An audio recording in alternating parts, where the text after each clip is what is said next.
Vamos lá. Atos capítulo 9, verso 31. O tema da mensagem de hoje é: e a igreja crescia. Fale comigo. E a igreja crescia. Fale comigo de novo. E a igreja crescia. Fale comigo outra vez. E a igreja crescia. E mais uma vez. E a igreja crescia. É interessante que no capítulo 9, no verso 31, quase no final do capítulo, aparece uma descrição muito linda da igreja. No meio de uma narrativa histórica, aparece uma narrativa descritiva, que é como eu chamo esse verso 31. Lucas está escrevendo a história da igreja, e quando chega no verso 31, ele muda a narrativa de histórica para descritiva e presta um relatório de como é que estava a igreja no final do capítulo 9, mas tem um contexto histórico que eu vou compartilhar com vocês, para a gente entender, e você entender o que eu quero repartir com você. E o texto diz assim: a igreja, na verdade, tinha paz por toda a Judéia, Galiléia e Samaria, edificando-se e caminhando no temor do Senhor. Fale comigo, edificando-se e caminhando no temor do Senhor. E no conforto do Espírito Santo, pode repetir, e no conforto do Espírito Santo, crescia em número. Essa narrativa é espetacular no meio de todo o contexto em que Lucas a colocou, e até chegar nesse texto, e também até o capítulo 11, há uma ênfase no capítulo 11 que eu quero repartir com você. Mas antes, olha aqui para mim, deixa eu falar algo. Você acredita que a palavra de Deus, ela é o nosso norte? Amém? Você acredita que a palavra de Deus, ela é a nossa referência absoluta, nossa referência absoluta de mentalidade? A palavra de Deus, ela nos orienta como pensar, ela nos orienta como raciocinar. A palavra de Deus nos orienta a respeito dos valores éticos, ela nos orienta a respeito de como nos posicionarmos na vida. A palavra de Deus nos orienta o que é certo e o que é errado. A palavra de Deus, ela nos orienta como agir e reagir diante de diversas situações da vida. A palavra de Deus nos dá orientação de como reagir em tempos de luta, em como reagir em tempos de tribulação, em como reagir em tempos de perseguição, em como reagir em tempos de escassez, em como reagir em tempos de crescimento, em como reagir em tempos de abastança, em como agir e reagir em tempos em que a igreja estava crescendo explosivamente. A palavra de Deus nos orienta como lidar com família, como lidar com casamento, como lidar com filho. A palavra de Deus, ela nos orienta como pensar e que tipo de mentalidade devemos ter numa situação de perseguição, que tipo de mentalidade devemos ter numa situação de escassez, em que mentalidade devemos ter numa situação de abastança, em que está sobrando coisa e a gente está em descanso em casa, a gente está em tempo de paz. A palavra de Deus nos orienta que tipo de mentalidade devemos ter em tempo de problemas e guerras e em tempos de paz. Quem acredita nisso? Amém? O que a gente pensa diante da vida, da nossa vida, diante do nosso quadro, do quadro da situação que todos nós vivemos, nosso quadro de necessidade, nosso quadro histórico, as incertezas do amanhã, as incertezas quanto ao governo, as incertezas de como vai acontecer o mês que vem, as diversas incertezas. Como que vamos pensar a vida? Como que a gente vai se pensar? Como é que a gente vai pensar a sociedade? Como é que a gente vai pensar o reino de Deus? Até agora eu só falei de nós, né? É nós e eu, Edu, tem problema, paz, abastança, não sei o quê. Mas espera lá, a palavra de Deus, ela foca também no reino dos céus. Ela também foca nas questões eternas. Diante de uma situação natural, que seja guerra, que seja escassez, que seja perseguição, que seja paz, que seja abastança, que seja alegria, que seja tranquilidade, diante dessas situações naturais, a palavra de Deus nos ajuda a focar no céu, a focar no reino de Deus, a focar na eternidade. E, na verdade, a palavra de Deus nos ensina, independente da situação que estamos vivendo no campo natural, ela nos ensina a focar no eterno. Por quê? O natural é passageiro, o natural vai passar, gente. Amém, queridos? O natural passa, a dor passa. O deserto passa, a dificuldade passa, a dívida paga. Alguém paga. Você paga, né? Você vai pagar a sua dívida. Não esquenta a sua cabeça. Um dia ela vai estar paga, um dia vai estar quitado. Ok? Um dia sua casa vai estar paga, um dia seu carro vai estar pago. Um dia você vai sair do hospital. Ok? Está tudo tranquilo, a coisa passa. Então tudo aqui passa. O dinheiro em algum momento ele pode diminuir, pode aumentar, e quem dera aumentasse sempre, né, para todos nós, no nome de Jesus, que aumente para todos nós, mas as coisas envelhecem, o carro envelhece, a casa envelhece, ok? E às vezes o dinheiro acaba também. Isso é comum, é só comigo que é comum para vocês também, né? Se não for, ora por mim, porque, né, mas está tudo certo, tá? Estou bem, tá? Eu estou bem. Eu estou bem, está tudo certo, né? Eu estou na bênção também, eu estou na graça, né? Deus é bom demais, a gente está de boa.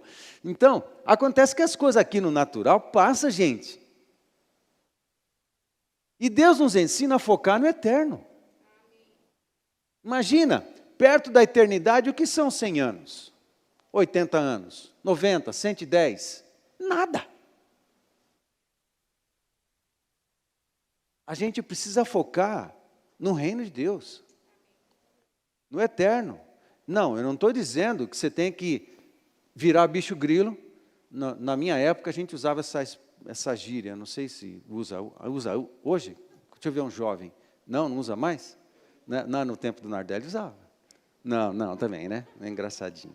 Né? No meu usava. Tá bom. Não é para você virar um bicho grilo, não é para você virar um largado, né? Não é para você esquecer de tudo e deixar de cumprir suas responsabilidades, não é nada disso, não é nada disso. Acontece que a tua vida, o bem-estar do teu coração e da tua alma é definido não pelas questões naturais ou pelos problemas do dia a dia, mas são definidos pelas questões eternas. Ok? O foco do nosso olhar, da nossa vida, tem que estar nas questões eternas. É isso que interessa, porque a maneira como a gente lidar aqui é que vai determinar que porta eu entro na eternidade, ou a porta do inferno ou a porta do céu. Então a gente tem que focar nas questões eternas. Ok? Então, diante disso, amado, é um esforço para mim, é um esforço diário, buscar Deus para saber fazer a melhor leitura histórica, amém? Já falei isso outras vezes. E eu vou compartilhar com você, nesse texto de Atos, o tipo de leitura que eu faço, que me ajuda a construir uma mentalidade do reino dos céus na minha cabeça, para eu pensar com a mente de Cristo a história, para eu pensar com a mente de Cristo a minha vida, para eu pensar com a mente de Cristo o nosso momento histórico, amém? Então eu vou repartir com você esse exercício aqui e eu quero que você me acompanhe. Está comigo, gente? Estão comigo? Pessoal de casa, está comigo? Ei, faz um tchauzinho assim. Rafinha, faz um tchauzinho, né? Muito bem, obrigado. Vamos lá, abre então em capítulo 8 de Atos e vem comigo. Capítulo 8 de Atos.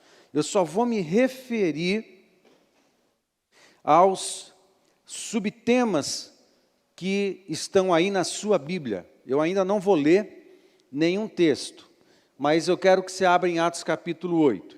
A primeira coisa que está acontecendo aí, em Atos capítulo 8, primeiro de 1 a 3, que esse texto eu vou ler, diz assim: E Saulo consentia na sua morte. Morte de quem? Estevão. Ele morreu, na verdade ele foi martirizado no capítulo 7, que é o primeiro mártir do cristianismo, Estevão. Tá? Entre os apóstolos, o primeiro foi Tiago, morto à espada por Herodes, no capítulo 12 de Atos. Mas o primeiro mártir é Estevão. Agora, olha o que acontece.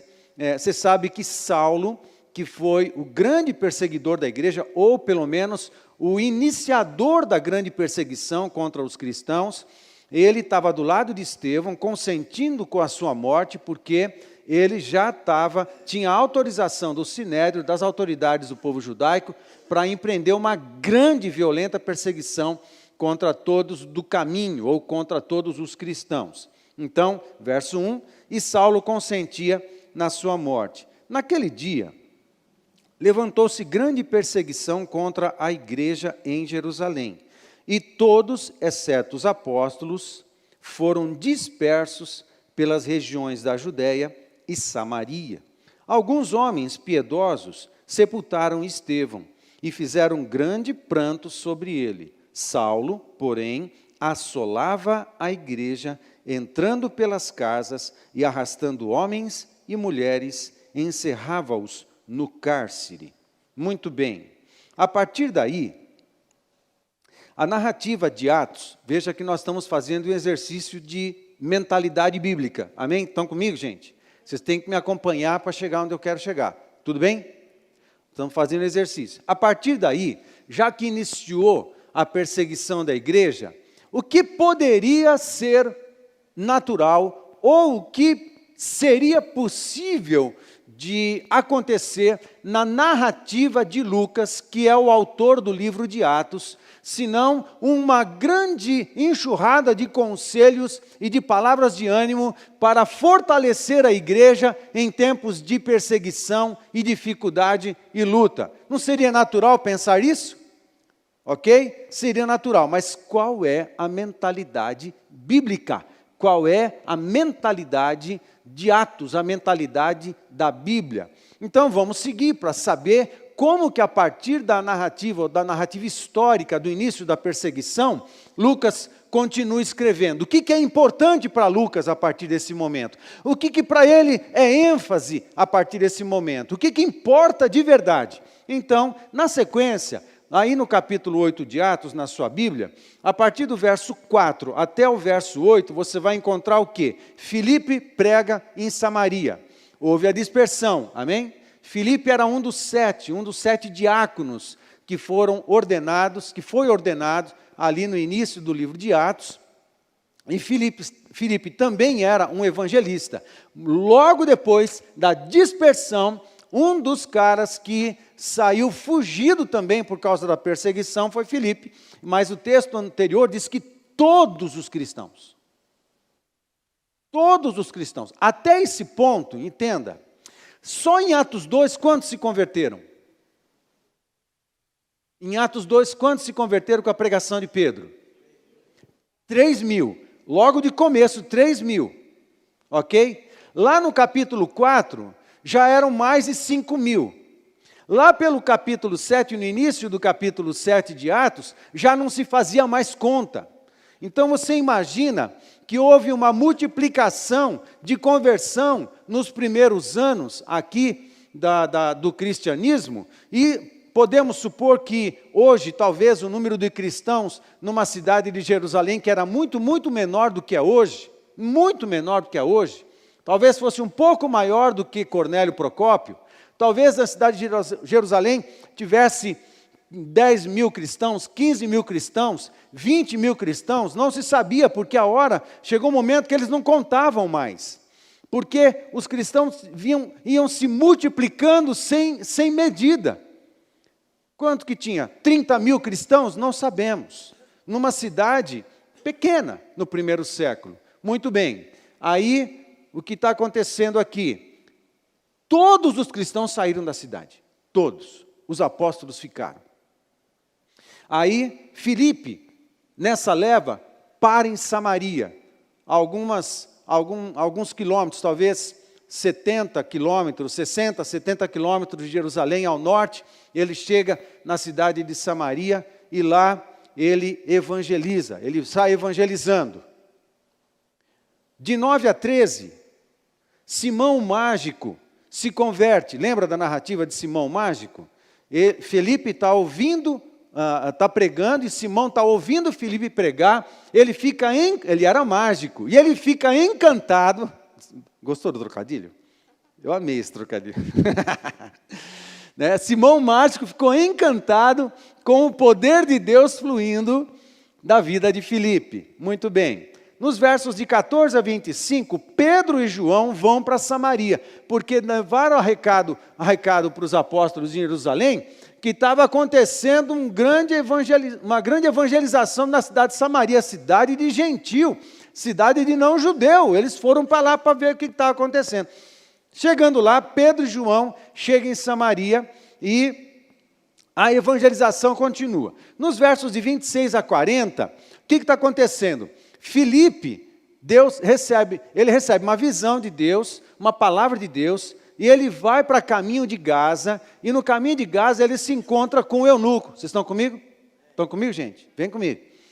Ele vai e encontra com o eunuco, ok? O famoso texto do eunuco, que o eunuco está na carroça, está lá, e Filipe sai correndo na velocidade dos cavalos. O cara não era só evangelista, o cara era um maratonista, né? Então, correndo na velocidade dos cavalos, viu que o eunuco estava lendo o livro de Isaías, e ele começa a conversar com o eunuco correndo. Imagina a cena, né? E aí, está entendendo alguma coisa? E o cara não para a carroça, ele fala assim, como é que eu posso entender? Ele está sentado, né? Como é que eu posso entender se ninguém me explica? Então, e aí? Eu posso explicar. Que texto você está lendo? Aí ele sobe na carroça, sobe na carruagem, aí ele explica, eunuco se converte, acharam água, sei lá onde que acharam água, aí eunuco é batizado por Filipe, e o famoso texto de Filipe ser transladado para uma outra cidade próxima, ali uns 30 quilômetros, ele sai de um lugar, aparece na outra cidade, 30, 40 quilômetros de distância. Muito fera, né? Muito fera. Espírito Santo é divertido. Deu uma experiência para esse Filipe aqui tremenda. Muito bem, mas entramos no capítulo 9. No capítulo 9, qual é a narrativa de Lucas, da sequência da história da igreja? Muito bem, nos versos de 1 a 9, a conversão de Saulo. Ok? Ele iniciou a perseguição lá no capítulo 7, matando Estevão, ok? O registro por 3 versículos da perseguição da igreja. Aí no capítulo 9, ele recebe uma autorização para ir até Damasco. Era uma cidade na Síria. Aí ele estava viajando para Damasco, e no caminho de Damasco, Jesus aparece para Saulo. Saulo cai ao chão, fica cego, entra na cidade. Aí nos versos de 10 a 19, ele é visitado por Ananias. Ananias vai lá, conversa com Saulo e tal, ora por ele, caem as escamas, volta a visão. Aí, nos versos de 20 a 25, Saulo começa a pregar o evangelho em Damasco. Não é legal? Não é legal? Isso é espetacular. O cara matou Estevão há 2 capítulos atrás, meu amigo. Agora já está pregando o evangelho em Damasco, a Síria, gentios. Muito bem. Nos versos de 26 a 30, Paulo prega em Jerusalém. Ele volta para Jerusalém de Damasco, ok? E ele prega o evangelho em Jerusalém, dá um BO. Para saber o BO, você vai ter que ler o texto, que não dá tempo de eu falar. E depois ele viaja de volta para Tarso, sua cidade natal. E ele fica em Tarso até que Barnabé vai buscar ele lá um pouquinho mais para frente. Muito bem. Aí chegamos no verso 31 do capítulo 9, que foi o texto que nós lemos. Aí nós encontramos, nessa altura do campeonato, a narrativa descritiva da igreja. A igreja cresce, a igreja cresce, e a igreja cresce. Amém? O clima, entenda, Império Romano está no quengo de todo mundo. Ok? Perseguição contra os cristãos por parte de romanos e judeus. A situação de opressão. O clima tenso o tempo inteiro. Dificuldade. Altos impostos, dificuldade familiar, dificuldade na economia, dificuldade social, dificuldade de governo, dificuldade para viver sua própria espiritualidade, pressão, muito mais do que nós, muito mais do que nós passamos hoje, ok? Tudo bem, gente? Versos de 32 a 35, Pedro cura Enéas, o paralítico. Aí Lucas volta a narrativa para Pedro, ok? Pedro não está em Jerusalém, ele está na região lá de Samaria e tal, e ele cura o paralítico Enéas. Nos versos de 36 a 43, Pedro cura Dorcas em Jope. Em Jope, nós fomos lá para a cidade de Jope, também a mesma cidade de Jonas, o profeta Jonas. Foi a cidade onde ele tentou fugir de cumprir a profecia, né, cumprir a palavra de Deus, e depois o peixe engole Jonas e devolve ele em Jope, que fica mais ou menos uns 800 quilômetros de Nínive. Ele tinha que ir andando, falou assim, você não quis me obedecer, agora você vai andando, você volta lá onde você começou, volta no ponto zero, conserta a tua vida no ponto zero, Deus sempre faz isso com a gente, volta lá atrás, conserta. Para a gente poder seguir na nossa vida, você tem que voltar e desfazer as pendências. Senão você fica amarrado nelas e não consegue mais desenvolver sua vida. Volta lá, daqui para fora, daqui para frente está tudo. Tá, mas se tem, com Jesus tudo bem, é nova criatura, tudo se fez novo, mas se você tem pendência dentro do processo de santificação, de correção, de transformação, de arrependimento, frutos de arrependimento, essa parte do Evangelho. O fruto de arrependimento, necessariamente, em muitos casos, significa voltar lá atrás e resolver as pendências e dar fruto de arrependimento das coisas erradas que fizemos lá no passado, para depois a gente conseguir. Então, Deus joga ele lá em Jope de novo, e vai andando 800 quilômetros cheirando peixe até Nínive. Ok? Até chegar lá e cumprir o seu chamado. Muito bem, aí Pedro está lá em Jope e cura Dorcas. Entramos no capítulo 10 de Atos. No capítulo 10 de Atos, o que a gente encontra? A piedade do centurião de Cesareia, em Cesareia Marítima. Fomos também, é uma cidade que fica uns 60 quilômetros ao norte de Jope. Lindo, Cesareia, porque era a capital de Roma em toda a região da Judéia. Tinha um grande palácio lá. Paulo ficou preso na cidade de Cesareia, também antes de ir para Roma. Muito interessante. Aí tem um centurião lá, que era um homem temente a Deus, e Lucas foca na pessoa do centurião. Depois de 9 a 16, Pedro tem uma visão, os lenços e os animais relacionados com a vida de Cornélio. Aí você sabe dessa narrativa aí.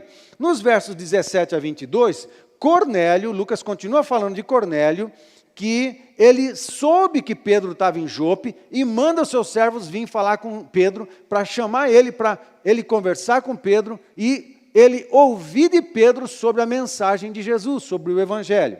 Muito bem, nos versos 23 a 43, Pedro vai até Cornélio, em Cesareia, e prega o Evangelho e eles são salvos. Nos versos de 44 a 48, o Espírito Santo desce sobre Cornélio e sua casa, sobre os gentios. Cornélio era romano, e eles recebem o batismo do Espírito Santo também. Tudo isso no capítulo 10. Entramos no capítulo 11. O que a gente está fazendo? Lembra o que a gente está fazendo com essa caminhada? O que a gente está fazendo? Tentando entender a mentalidade da palavra de Deus depois de uma situação de perseguição e de dificuldade. Amém?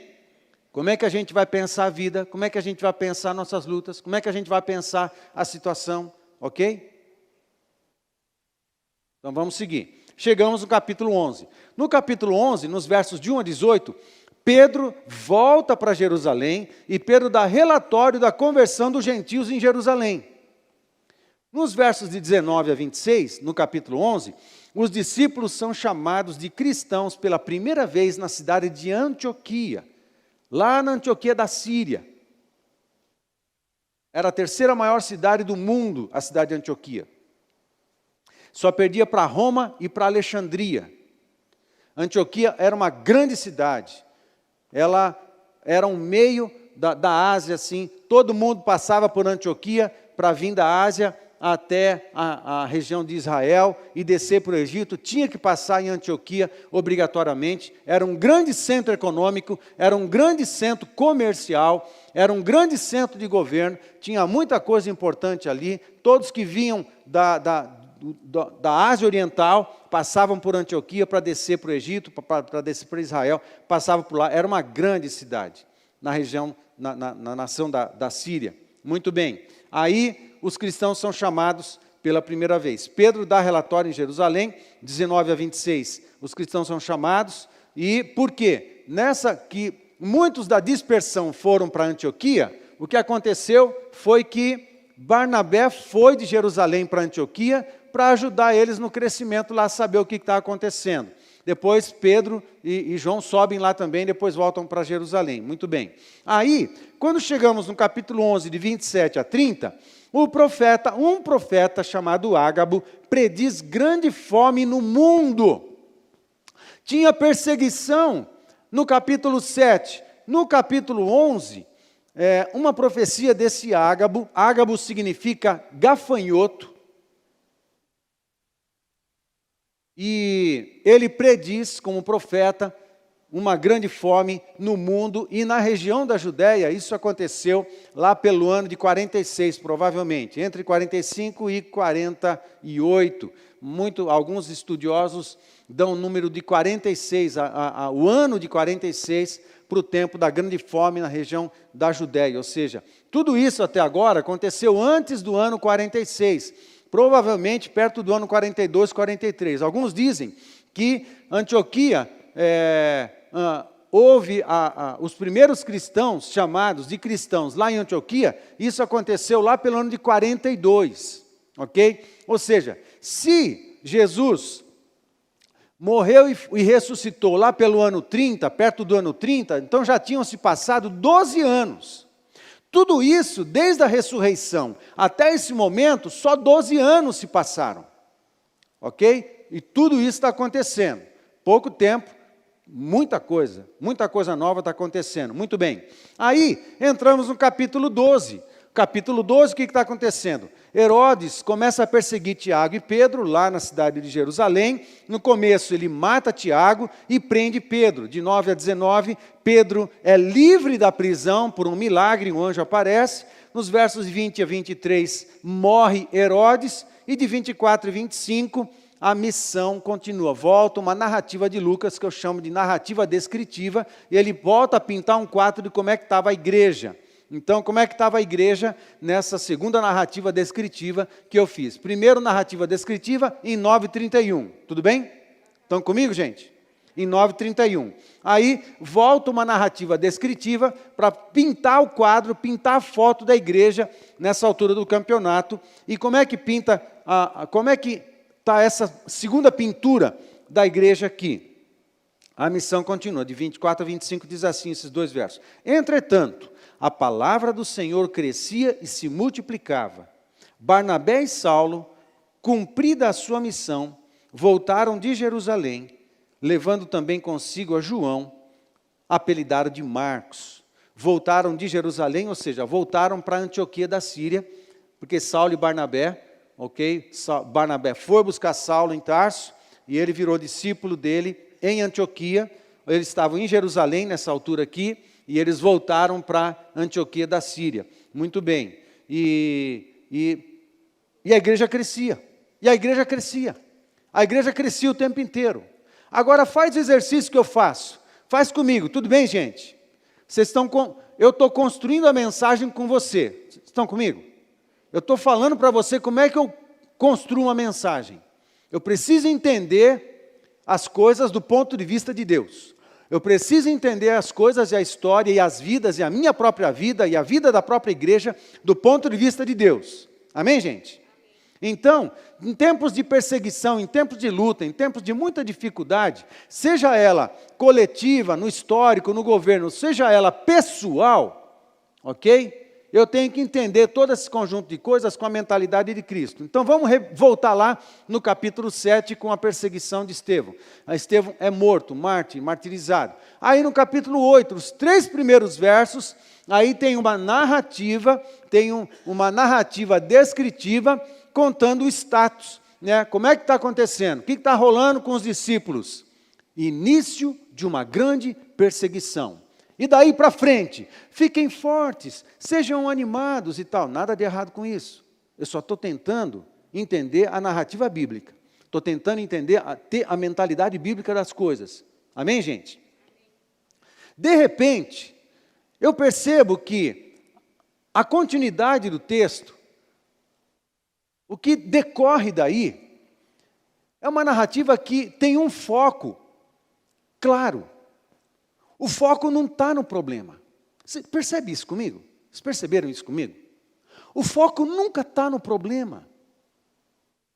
Eles nunca gastam muito tempo gemendo com os problemas e as dificuldades, porque eles vão passar. No campo natural, eles vão passar.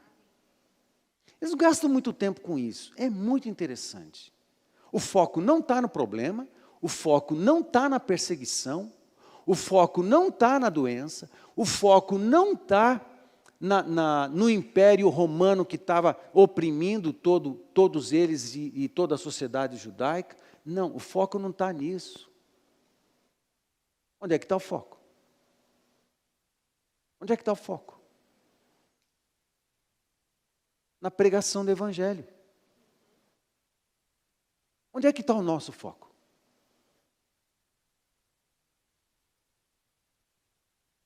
Onde é que está o nosso foco? Tudo isso daqui vai passar. A gente tem que gastar energia com o natural, claro. A questão não é não investir aqui, a questão é investir a energia certa nas questões naturais. A questão é gastar o tempo certo, equilibrado, nas questões naturais. E não deixar que essas questões naturais afetem você, afetem tua vida e afetem a eternidade. E afetem a tua espiritualidade. Ou então, roubem o teu tempo, roubem o teu foco, roubem a concentração do reino de Deus e das coisas eternas. E te desvie do testemunho de Jesus. E te desvie de testemunhar de Jesus. E te desvie da pregação do Evangelho. Mas pastor, quem é que tem que pregar o Evangelho? São só os apóstolos? São só os pastores? São só os missionários? Se você já leu o Novo Testamento, você pode me responder isso. Quem é que tem a responsabilidade de pregar o Evangelho? Aqueles que são discípulos de Cristo. Ou seja, toda a igreja. Toda a igreja. O foco da Bíblia não está no problema. A mentalidade da Bíblia não foca o problema. A mentalidade da Bíblia foca os propósitos eternos. Foca o reino de Deus.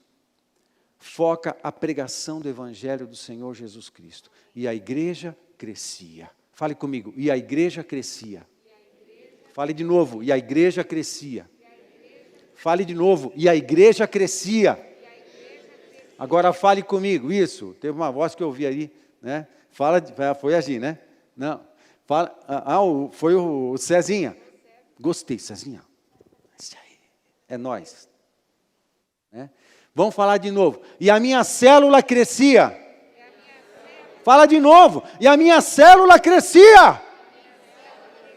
Fala de novo. E a minha célula crescia. Amém. Foca nisso. Outra coisa, e a minha comunhão com Deus crescia. Fala comigo. E a minha comunhão com Deus crescia. Em tempos de luta, em tempos de incertezas, em tempos de escassez, em tempos de insegurança econômica, em tempos de não sei o que, e a minha comunhão com Deus crescia. Fale de novo. Fale de novo. E a minha comunhão com Deus crescia. É a mentalidade da palavra de Deus. A gente tem que aprender a pensar como cidadão do céu. E a gente não amarra bola de ferro na nossa alma, no nosso ouvido, no nosso coração, nas nossas mentalidades, colocando tudo no nível natural. O nosso jeito de pensar a vida, o nosso jeito de pensar o natural, o nosso jeito de pensar o eterno. A gente não pode amarrar bola de ferro, não pode deixar as coisas nesse nível. A gente tem que aprender a pensar segundo a palavra de Deus. Amém, gente? Eu quero ir para a finalização. Diante desse quadro, eu tenho 3 destaques. 3 destaques.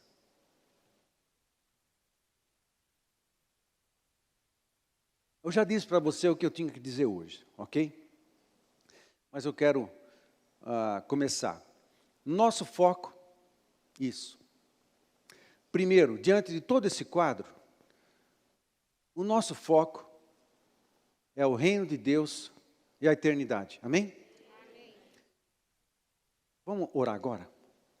Porque eu não sei se você é tentado a focar em outras coisas, ou a focar em você mesmo, sabe, não é, às vezes, não pastor, eu não fico gemendo por causa dos problemas o tempo inteiro, eu não fico isso, não, eu levo de boa, eu estou bem, viu pastor, eu estou bem, estou tranquilão, eu estou de boa, a gente está seguindo, estou trabalhando, estou conseguindo vender mais, eu estou ouvindo isso, nós ouvimos isso essa semana de muitas pessoas. Deus está cuidando de nós, Deus está cuidando de nós. E eu vou falar algo sobre isso na sequência aqui. Deus continua cuidando de nós, porque é o que papai cuida. Papai cuida. Agora, você tem que conhecer Deus como pai. Você tem que se relacionar com Deus como pai. Ele é uma pessoa, ele é pai. Isso só é possível quando você tem um encontro pessoal e verdadeiro com Jesus Cristo, que é o Filho. Ok? Nosso foco é no reino de Deus e na eternidade. Então, o nosso problema, às vezes, pastor, não, mas eu estou de boa, estou tranquilo. Mas a questão, amado, às vezes não é essa. Às vezes, nossa mentalidade, às vezes, ela está muito ensimesmada, ela está muito egoísta. Eu fico pensando em mim o tempo inteiro. Eu fico pensando no eu o tempo inteiro. Eu fico pensando como eu vou fazer, como eu vou resolver, como eu vou sair dessa, como eu vou vender mais, como eu vou ganhar mais dinheiro, como é que eu vou me garantir nesse tempo de luta, como eu. Aí o Novo Testamento chega e fala assim, para. Continua trabalhando, claro, responsabilidade, e faça bem, e faça muito bem o seu trabalho. Seja competente, se destaque. É assim que funciona. Se destaque. Venda, mas venda bem. Produza e produza bem. Dê aula e dê muito boa aula. Faça muito bem o que você faz. Tudo bem. Mas, no Novo Testamento, o Novo Testamento nos ensina que eu não preciso mais ficar preocupado demais comigo mesmo. E, de repente, colocar o meu próprio eu no trono da minha vida. Agora é Jesus, eu foco nas questões do reino de Deus. As minhas prioridades mudaram. A minha prioridade 1 é Deus. Buscar, pois, em primeiro lugar, o quê? O reino de Deus. E estas demais coisas, comer, beber, vestir, nos serão acrescentadas. Ok? Foca no reino de Deus. Às vezes, não pastor, não estou vendo problema não, mas às vezes o nosso foco está errado, porque a gente está focado no nosso ego. A gente só fica pensando em nós o tempo inteiro. Pensa no teu vizinho que ainda não tem Jesus. Pensa em alguém da tua casa que ainda não tem Jesus. Propósito eterno, reino de Deus. Pensa o seguinte, o que eu posso fazer para testemunhar de Jesus para os meus vizinhos? O que eu posso fazer para testemunhar de Jesus para um familiar mais próximo? Espírito Santo, me dá criatividade, porque eu tenho que continuar pregando a tua palavra. Amém. Foco, amém, gente? Amém. 2, a prioridade da vida é a pregação do Evangelho. Na nova aliança é assim, e eu não estou falando da igreja nova aliança, eu estou falando daqueles que são discípulos de Jesus e pertencem à nova aliança. Dá na mesma, né? Quase que dá na mesma. Tudo bem, dá na mesma mesmo. A gente é de uma coisa e de outra, né? Nós todos aqui, né? Aqueles que pertencem à nova aliança e são da nova aliança, entraram na nova aliança em Cristo Jesus, pelo seu corpo, pelo seu sangue, têm a pregação do Evangelho como prioridade. Mas pastor, e a minha vida? Tua vida já era, meu filho. Você já morreu. Quando você entregou tua vida para Jesus, acabou. Agora a prioridade é Jesus Cristo.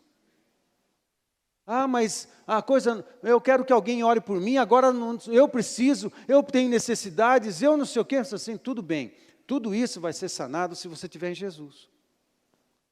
Porque é Jesus que cura, é Jesus que transforma, é Jesus que capacita, é Jesus que nos abençoa, é Jesus que nos consola, é Jesus que cura a nossa alma, é Jesus que trata nosso interior, é Jesus que corta as correntes das bolas de ferro que nós mesmos colocamos ou outros colocaram na nossa vida. É Jesus, é andando com Jesus. A gente vai provando vitória, a gente vai provando bênção, a gente vai provando curas, a gente vai provando transformação, a gente vai provando o caráter transformado, andando com Jesus, a gente vai provando todas estas coisas, mas tem que andar com Jesus dentro de um propósito, e o propósito é pregar o Evangelho. A gente continua nessa vida para isso. Amém, gente?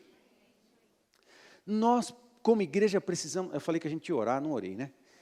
A gente como igreja, a igreja de hoje, eu estou falando de mim, a gente precisa se converter, a gente precisa converter a nossa mentalidade do eu para o nós, do eu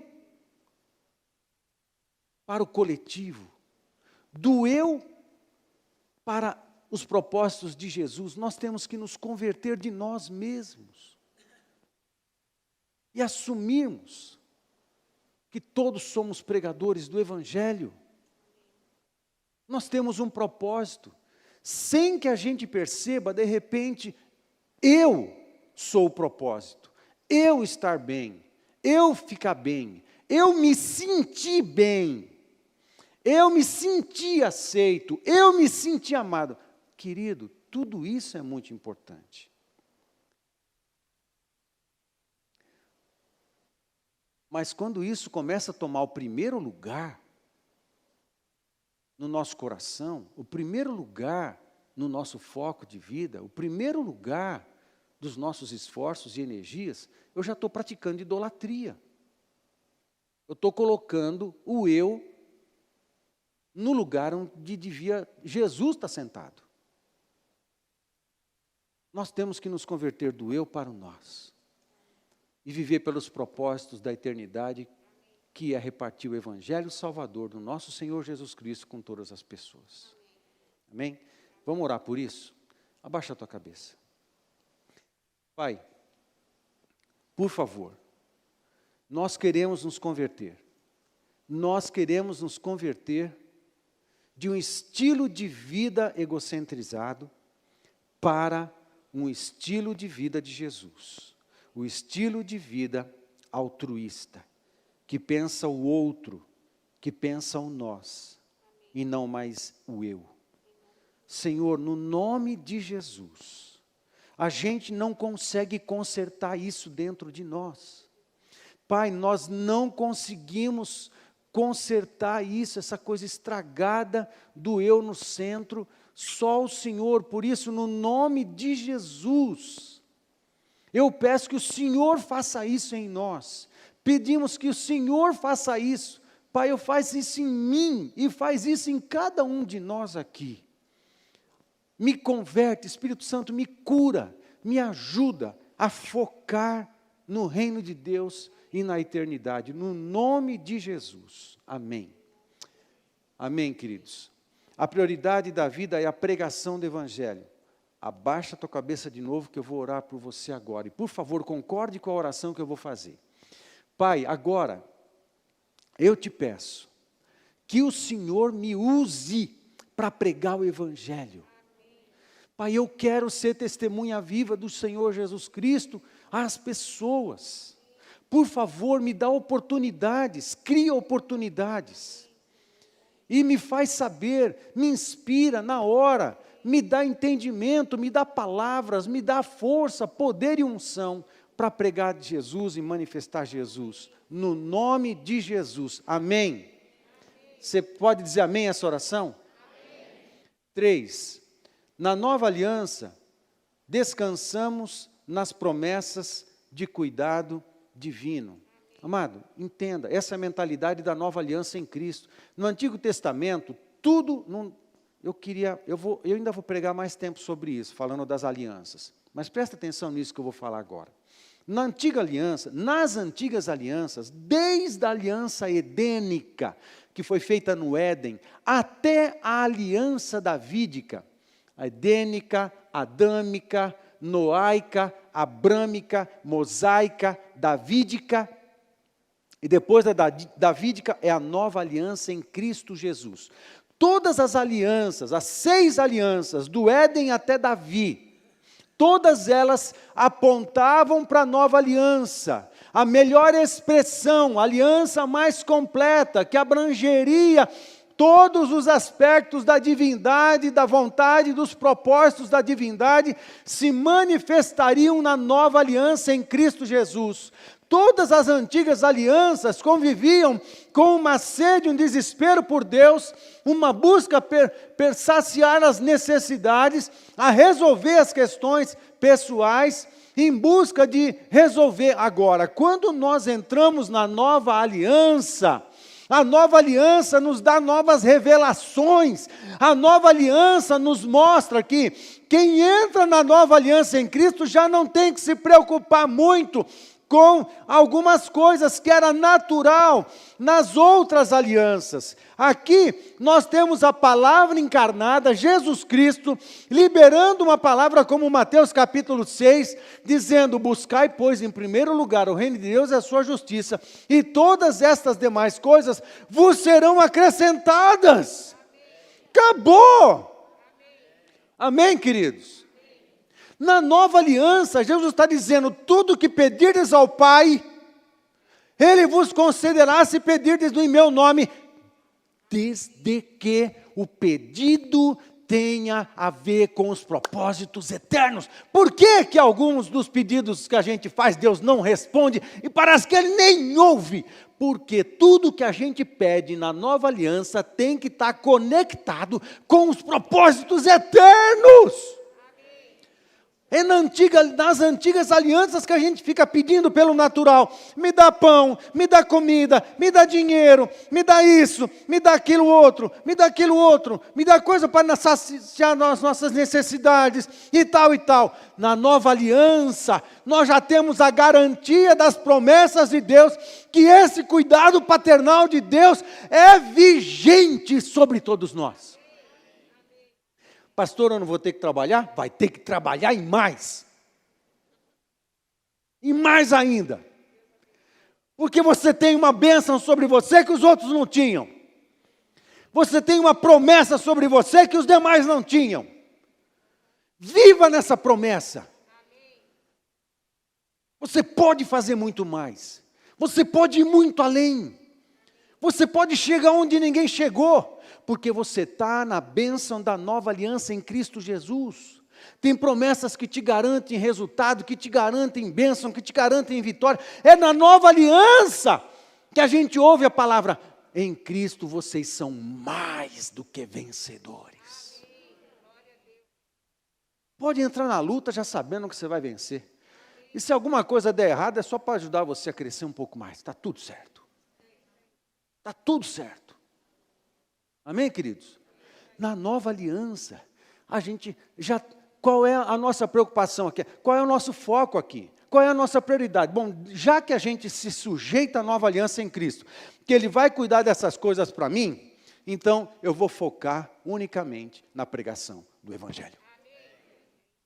Mas está tendo perseguição. Vamos pregar o Evangelho. Está mudando o governo. Vamos pregar o Evangelho. O dinheiro está diminuindo. Vamos pregar o Evangelho. As contas estão aí. Uma hora paga. Vamos pregar o Evangelho. Amém, gente? Mentalidade bíblica. Aí eu estou construindo a mensagem. Nesse ponto eu falo, bom, e agora que eu estou chegando nesse ponto, o que eu vou pregar para os caras? O que eu vou pregar para a igreja? Amém, gente? A gente está construindo uma mensagem junto. Nesse ponto, o que eu pregaria para você? 3 coisas eu pregaria. Faria um sermão de 3 pontos. Amém, gente? Então, resumindo tudo isso, sermão de 3 pontos. Primeiro, eu diria para vocês o seguinte, já que o nosso foco é a pregação, já que o nosso foco é o reino de Deus, essa é a nossa prioridade, o resto Deus vai cuidar de nós, Ele cuida mesmo porque Ele é papai, Ele cuida de nós. Nós já temos uma aliança com a paz. Presta atenção, presta atenção, presta atenção, o que é estar na nova aliança? Eu já tenho uma aliança inquebrável com a salvação. Eu já tenho uma aliança inquebrável com a libertação. Eu já tenho uma aliança inquebrável com a glória. Eu já tenho uma aliança inquebrável com a justificação. Eu já tenho uma aliança inquebrável com a redenção. Eu já tenho uma aliança inquebrável com a herança dos céus na eternidade. Eu já tenho uma aliança inquebrável com o Senhor ao ponto dele colocar o seu selo dentro de mim, selo da aliança que é o Espírito Santo, que é o próprio poder de Deus que tirou Jesus da morte, e esse Espírito de poder habita em mim. Eu já tenho isso na nova aliança. Já que eu já tenho tudo isso e tenho promessas que sou mais que vencedor, eu tenho a garantia do céu sobre mim, tenho os anjos ministradores que servem aqueles que vão herdar a salvação, eu já estou nessa nova aliança, o que a gente vai priorizar então? Pregação do Evangelho. Amém, queridos? Muito bem. Então, nessa situação, vamos pregar, vou pregar. 3 pontos. Primeiro ponto, arruma a casa, faxina o coração, arruma a família e a vida. O isolamento. Gente, eu continuo ouvindo o Espírito falar no meu espírito. Você lembra que a gente está usando essas expressões desde o mês de março? Eu continuo ouvindo isso no meu espírito. O Espírito continua dizendo, eu estou dando chance para o meu povo, os meus filhos se arrumarem, organizarem a vida, organizarem suas finanças, organizarem a casa, organizarem os relacionamentos familiares, organizarem o relacionamento conjugal, organizarem relacionamento pais e filhos, filhos e pais. Eu estou dando chance para os meus filhos fazerem uma faxina na alma, uma faxina no coração e se reorganizarem na vida. Façam uma boa gestão, aprenda a ser um bom gestor da própria vida. Não é à toa que a gente recomendou aquele livro de Robert Morris. Por favor, se você ainda não leu, precisa ler. Líder, precisa ler. Querido, se você quer, eu tenho alguns exemplares ainda, procura a gente, você tem que ler esse negócio. É um livro que ajuda a gente a ser um bom gestor da vida. Amém, queridos? Então eu tenho essa mensagem para dar para você. Você me ajudou a pregar, a construir a mensagem, e nós chegamos nessas 3 conclusões. A segunda conclusão, nos entregarmos a Deus diferente. Então, qual é a primeira mensagem? A gente tem que faxinar a vida. A segunda coisa, temos que nos entregar a Deus diferente. Como é que é isso, de entregar a Deus diferente? Eu não sei, mas você tem que se entregar mais. Tem que orar mais. Tem que buscar mais a Deus. Você tem que intensificar sua conexão com Ele. Esse é tempo disso, é consagração. Nós estamos num tempo de intensificar a nossa consagração. No nome de Jesus, faça isso. Você está nesse tempo. Você está nesse tempo de intensificar a tua consagração. 3. Qual é a terceira mensagem que eu reparto com você, depois de construir todo esse pano de fundo? Pregarmos o Evangelho de um jeito novo, em um novo tempo. Eu estou focando no problema? Eu estou focando no governo? Eu estou focando nas disputas, que não vou entrar nesses méritos, nem vou usar palavras. Ok? Eu estou focando nesses dilemas odiosos que a gente vê nas informações do que está acontecendo nos poderes da nação. Eu estou focando nisso? focando em nada disso. Por quê? Porque a palavra de Deus está me orientando. A palavra de Deus está me ensinando a raciocinar. Ela está me ensinando a raciocinar como um cidadão do céu, que entrou na nova aliança, que já tem a garantia de alguns cuidados do Senhor, e agora a gente pode focar nossa vida na pregação. Amém? Essas são as 3 mensagens. Você construiu a mensagem comigo. Amém? Fica de pé, vamos orar.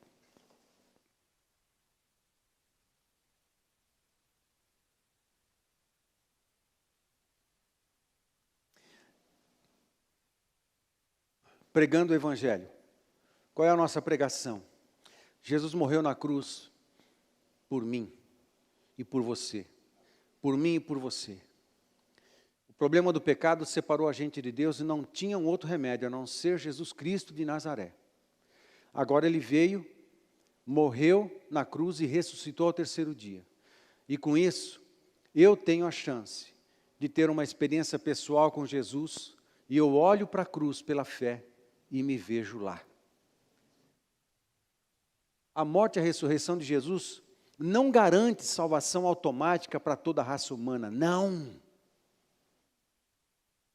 João 1:12 fala, todos quantos o receberam, é específico. Deu-lhes o poder de serem chamados filhos de Deus, a saber, quem? A saber, os que creem em seu nome. Não é todo mundo. É os que creem em seu nome. E a palavra crer não é acreditar, porque acreditar que Deus está falando a verdade, até o diabo acredita. A palavra acreditar lá significa entregar a sua vida. Significa você se lançar na sua fé, se lançar na sua crença. E se você acredita nisso, mistura a tua vida nisso que você acredita. Amém? Amém. Você tem que entrar no elevador para subir. Só apertar o botão não te leva lá. Você tem que entrar. E assim a gente entra em Jesus e Jesus entra em nós. Qual é a mensagem? Jesus morreu na cruz por todos nós. Nós precisamos entregar nossa vida para Ele. E quando a gente faz isso em arrependimento de pecados, Ele nos perdoa e Ele transfere o seu espírito de vida para nós. Ressuscita o nosso espírito que estava morto por causa dos nossos pecados. E eu passo a ter a possibilidade de me relacionar com Deus de novo como pai e filho. E começo uma caminhada de vida nova para todos nós. Tem alguém entre nós aqui que precisa tomar essa decisão hoje? Essa é a mensagem que nós pregamos. Essa é a mensagem que todo discípulo de Jesus prega. Tem alguém que precisa entregar sua vida para Jesus hoje? Levanta a sua mão. Entre nós que estamos aqui, tem alguém? Levanta a sua mão para a gente poder ver. Se tem alguém na sua casa, aí que está vendo esse vídeo, e essa mensagem tem sentido no teu coração, tem sentido no teu espírito, e você sabe que você precisa entregar a sua vida para Jesus Cristo, então faz isso agora também na sua casa. Entra no QR Code aí, coloca o teu celular, coloca na câmera, aproxima ele do QR Code, que está lá, uns quadriculinhos lá, coloca lá perto, aí vai aparecer um formulário, preencha esse formulário, manda para nós que a gente vai fazer contato com você. Faça a tua decisão também, e entrega a tua vida para Jesus, procura a gente vai ajudar você a andar com Jesus. Tem alguém aqui que ainda não fez a sua decisão pessoal de entregar a sua vida a Jesus Cristo, e quer fazer isso agora, enquanto nós estamos pregando? Levanta a sua mão. Tem alguém? Tem alguém? Amém. Mas se você que está em casa, quer fazer a sua decisão, faça. Nos procure e queremos te abençoar. Abaixe sua cabeça. Vamos orar. Senhor, no nome de Jesus, no nome de Jesus, no nome de Jesus, ajuda-nos a pensar com a mentalidade bíblica, ajuda-nos a pensar no contexto da nova aliança, ajuda-nos a pensar, não focando em problemas ou em nós mesmos, mas em focar no reino de Deus e nas questões eternas. Ajuda-nos, ó Deus, a arrumar a nossa vida, a faxinar o nosso coração, a nossa família e a nossa vida. Ajuda-nos, ó Deus, a entregarmos ao Senhor, nos entregarmos ao Senhor de forma diferente, dedicada, aumentar a nossa consagração. Pai, ajuda-nos a pregarmos o Evangelho de um jeito novo, num novo tempo, em novas situações, com novas coisas acontecendo. Dá-nos a criatividade para testemunharmos de Jesus às demais pessoas, por favor, porque há muitos que precisam conhecer o Senhor Jesus como Senhor e Salvador. E a igreja crescia, e a igreja crescia, e a igreja crescia, porque continuava sendo igreja, não importa se estava debaixo de perseguição de romano, debaixo de perseguição de judeu, debaixo de uma dispersão, não importa se era igreja na comunidade, num grande ajuntamento, não importa se era uma igreja numa casa, e a igreja crescia, e a igreja crescia, e a igreja crescia. Pai, dá-nos essas experiências, dá essa experiência para a Igreja Nova Aliança de Cornélio, dá, Senhor Deus, essa experiência, que essa seja uma verdade, e a igreja crescia, e a igreja crescia, e a igreja crescia. Dá essa experiência para nós queremos isso. Amém. E oramos gratos no nome de Jesus, amém, amém. Deus te abençoe, meu querido, Deus te abençoe com a presença dEle, Deus te abençoe com uma mentalidade bíblica, Deus te abençoe com força, Deus te abençoe como um pregador do Evangelho, Deus te abençoe para estar com Jesus e intensificar a tua consagração. Deus te abençoe para faxinar a vida, no nome de Jesus.